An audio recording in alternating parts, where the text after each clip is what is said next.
Hi there folks, Body da, Rob Dewey. I'm Rob, I'm Visitor Officer here on Skomer. Welcome to episode 2 of Skomer Stories, a mixed media series aiming to bring the sights and sounds of Skomer to your home. The team aren't actually on Skomer at the moment, we're not there in winter because the weather is too rough, so this episode is recorded off island. In this episode we're going to give you an idea of some things we do over winter, give you a bit of an insight into that sort of thing, also give you a bit of a summary of the visitor side of things in 2024 as well. Later I'm also having a chat with our most recent long-term volunteers, Nick and Pete, and together we'll be answering some of the most commonly asked questions about long-term volunteering on Skomer, as applications for 2025 are now open. So welcome to Skomer Stories. Body da, Coastal Island, Skomer. And you've got glorious weather here today on the island. So we're just going to give you a quick talk to get you introduced to the island. Welcome to Skomer. In episode 1, we looked at our seal monitoring work. So that was what we record, how we record it, and also why we do it as well. This monitoring work took up a large amount of our time in autumn, but it's far from everything we do in the autumn period. We're busy with building works, cleaning, getting the island ready for winter, bits and pieces like that, which take a surprisingly long time to do. We left in dribs and drabs in the autumn, with our assistant warden Keris and Will, our seabird field worker, being the last to leave in mid-November. That should have been it till spring, but then Storm Dara arrived. The weather station at the Coast Guard hut above Skomer recorded winds of nearly 100 miles an hour hitting Skomer. So we knew we needed to go back and have a look at it, check everything was all right. Leighton, our warden, made an unscheduled trip to the island a few days later in mid-December to check the damage. We were really lucky actually. The storm broke on the island from the northwest, so there are a few gutters down, but that's the worst that him and his team that went out there found, which is really lucky. If the weather had come straight from due north into North Haven, it could have been a very different story. So that was how the year ended for us. We all headed into Christmas in one piece, and so did the island, thankfully. So what do we do over winter then? I think the four of us scattered across, 7 countries, including Australia, New Zealand, the Canary Islands, Norway, amongst others. There's also plenty to do as well. We're not just on holiday. A roundup of 2024 in the annual report, the seal report and the bird report keep us busy. These reports are a really great way of reflecting on last year. It's perhaps worth noting at this stage that you can see all these reports. They're freely accessible on our website. You can find them at www.welshwildlife.org/about-us/reports and publications. 2023 is up, 2024 will hopefully be up in the next couple of months. So I'll give you a bit of a roundup now of the sort of visitor side of things from 2024 that we're sort of writing into these reports at the moment. We had boats running in 2024 from 29th of March all the way to the 28th of September. These boats carried a grand total of 22,449 day visitors to the island. We also had 913 of you come and stay in the hostel. This included 144 people on overnight events. So we had returning events, things like spring and autumn migration, yoga, all backed by popular demand. We also had Shearwater Week as well, back for its 10th year, with 44 more people enjoying a talk by Oxford University students. They also did chick weighing and then looking at shearwaters out on the island at night as well. Skomer Art and Skomer Music, they were both 2 new events this year. We wanted to link the beauty and power of the natural wonders that we have here on Skomer with the arts. They're both really successful events and we're looking forward to seeing them back next year. We also had our accessibility events, so this included Young Birders Week and our collaboration with Black to Nature to run our second residential. The aim of this residential really is to better understand and to help redress some of the barriers for people of colour in accessing the countryside. So 11 young people joined us for 3 days of chick weighing, small mammal traps, moth trapping, amongst many other bits and pieces on the island. It was really cool, it was really nice and really fun to see these kids engaging with different parts of the island. Hats off for Keris for that one. For those who can't visit, we also keep up with our digital content. So we now have nearly 50,000 of you following us on our social media. Our posts in 2024 reached around 2 million people worldwide as well. Our blog was viewed a record number of times, 112,000 times. Over half of that was in Asia. Which is pretty cool. And our webcams also returned. Our 3 new webcams for this year, and between them had 120,000 views in 2024. Basically, we're extremely grateful for all the support. Without it, we simply wouldn't be able to monitor and conserve all the amazing wildlife that we have here on Skomer. So from one thing we're grateful for to another, long-term volunteers are a vital part of our team here on the island. With only 3 of us full-time running the day-to-day of the island, we really rely on our long-term volunteers to come and assist us with bits and pieces. So that's gaining experience in visitor management, maintenance, and of course species monitoring as well. So the species side of things, that's seabirds, butterflies, moths, reptiles, marine mammals, and so much more besides.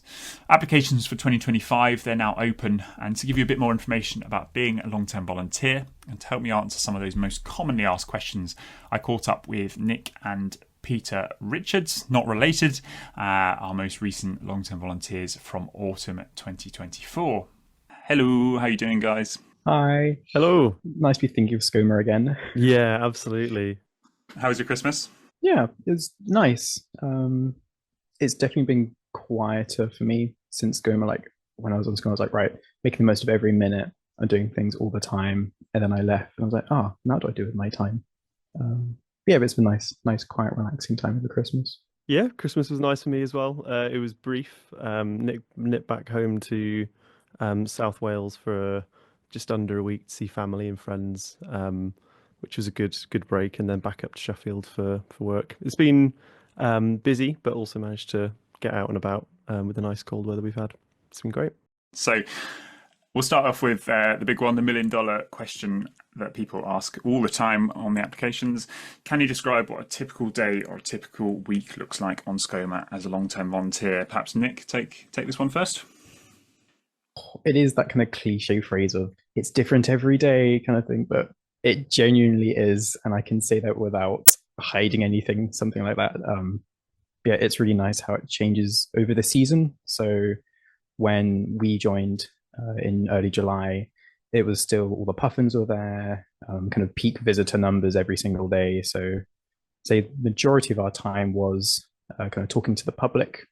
Yeah, and then later in the season, kind of transitioning to quieter visitor numbers. And we had all the events, which are great fun, and the seal monitoring picking up. So it's just, I really love the variation in the work we had each day. Pete, would you agree with that? Anything else to add? Absolutely. Like Nick says, it really was different every day. Sometimes that was like weather permitting. Like all of a sudden, if the weather was rubbish and boats weren't coming onto the island, you'd be assigned a whole different task or set of tasks, and you'd be working with different people just because that visitor side wasn't there, and there were all sorts of other tasks that you had to be getting on with in the background. But generally speaking, it was just really refreshing getting a good kind of experience in all sorts of different sides of conservation. They got to be able to do some DIY projects, so leaving a bit of a physical mark on the island felt really good in terms of improvements. And also the kind of biodiversity monitoring side was really rewarding, monitoring the seals at the end and occasionally helping people with butterfly surveys or breeding seabird surveys. It really was really varied, and I think it's really valuable as an experience as an LTV. That's great, thank you. Staying with you then, Pete. Which part of having said all of these different things that you did, what do you think was the most enjoyable thing you did on the island? I think I was surprised how much I enjoyed the visitor side of it. I'm slightly shy in nature, I guess, or at least I thought I was. But once you've given the welcome talks to a couple of hundred people, you get kind of into a flow of it, and it's really nice seeing people engaged, especially people that haven't been to the island before, maybe don't know what else is on the island, not just puffins. So that was really rewarding. I really liked it. How about you, Nick? What was your biggest sort of takeaways? I think one of the biggest takeaways was genuinely feeling part of the team. I was expecting to be like, there's the staff like a bit above us and they'd give us some jobs and then we'd do our own thing.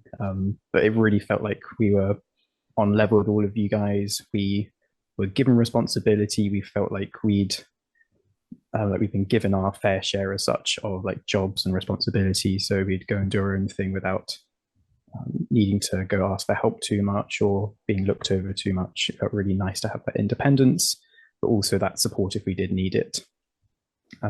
I think the other thing was I really did like become my best self whilst working there. I really gained so much confidence in myself, which I wasn't expecting, partly through like the visitor engagement and talking to so many people every day, being surrounded by kind of like staff, researchers, all the different variety of people, really finding what motivated me. It was like a bit of a self-enlightenment as such.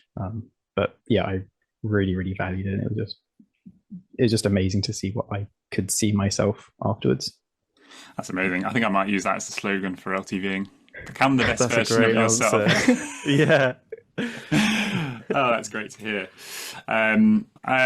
Nick, I always get questions from people about what living there is actually like in terms of social life, in terms of getting food in. Of course, people get this information once they've been appointed, but perhaps you could give a bit of an overview of what living on an island was like. Yeah, I think after I had come back, a lot of people said, "Oh my gosh, when you're like really lonely living on an island all by yourself," and it really didn't feel like that at all. I think it was only like the shopping which made you feel like you were separated from roads and civilization that way. You'd have like fellow LTVs, you'd have all the staff, especially during the seabird season, you'd have all the researchers kind of coming and going there. And then you'd have all the weekly volunteers, and you'd just make so many friends and socialize whenever you wanted. Like during the day, you'd be working with the weekly volunteers as you're kind of talking to the visitors. In like meals, if you wanted, like this is one of my favorite things with we had stews days and soup Sundays where it was basically an excuse to go have dinner with the Oxnav research students and whoever was down there, just because we wanted to go chat with them and hang out with them. So there's always people to go chat with, and if you wanted to kind of chat over a meal or just go for a walk with someone or play cricket in the courtyard, there's always people to go chat to and have fun with. Cool. So for people looking to apply, we try and make the LTV process as affordable as possible. So that includes free accommodation, travel expenses to and from the island, training budget for courses, footwear budget, and a bursary as well. So for LTV, that's £350 from the Friends of Skomer and Skomer upon the completion of a report. Was this part of the appeal for you guys when taking the position, and did it make volunteering more affordable for you? I was extremely keen on applying for the long-term volunteer position, even before I realised that there would be reimbursements and the opportunity for the bursary. But it just made it so much more feasible. Like I was still paying, I think it was 3 months rent for the house that I was living up in Sheffield, and the bursary almost helped cover that, which was really, really good. And as I was coming down from Sheffield, I had quite a long drive both ways, and tank of petrol or two. So it really, really made it so much more feasible. That's cool. That's nice to hear. So second to last one now. We designed these internships to kind of give people a stepping stone into conservation. I know when I did the internship in 2019, I felt it really gave me that step up, that kind of the leg up into the constant kind of conservation world. Would you say that the long-term volunteer process still provides that? It certainly did for me. Looking at kind of conservation jobs that I'm applying to or thinking about applying to now, positions that would have felt like they were, that I wasn't qualified enough to do before Skomer now seem well within the realms of possibility. You don't just look at a kind of desired abilities or kind of requirements list and think like, I know I can do that, but I don't have any evidence to say that I did. Skomer has just like ticked loads of little boxes, and also just made me more confident in applications as well.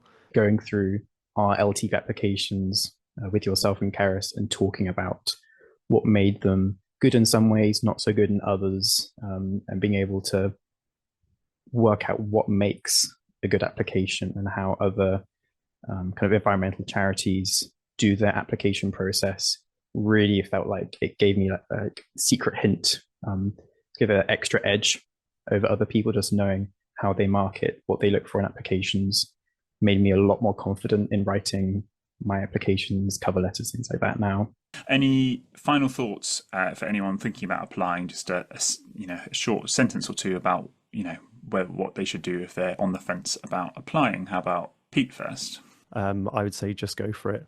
Financially, you're really well supported, and just the opportunity itself is extremely rewarding. Go for it. You really do get out what you put in. So if there's some particular areas which you're really keen to kind of improve yourself on, or just some stuff you're really interested in, you can just throw yourself at it, and the people around you support you in those kind of passions and their eagerness. So they help you to get to that level you want to be at.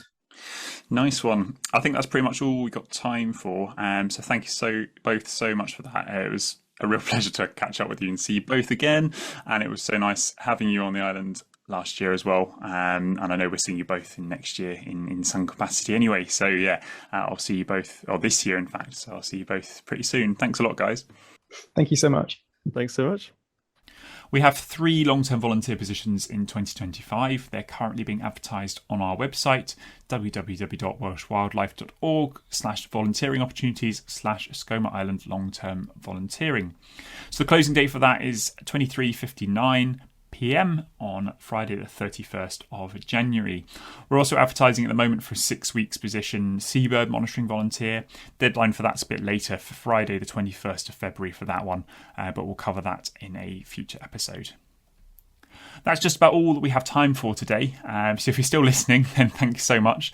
Let us know in the comments what you liked, anything you'd like to see on future podcast or video episodes, and any questions you want answering as well. We'll go through those in the next episode as well. Next time, we'll be having a look at how our seabird numbers fared in 2024, along with some of the other wildlife, and then also see how we're gearing up for the 2025 season. You can find all the episodes on YouTube, our social media, and also the podcasts and audio versions are now available on our brand new Spotify as well. Thanks very much for listening. Diolch and Val. See you next time. Body da, Crystal Ein Skomer. You've got glorious weather here today on the island. So we're just going to give you a quick talk to get you introduced to the island.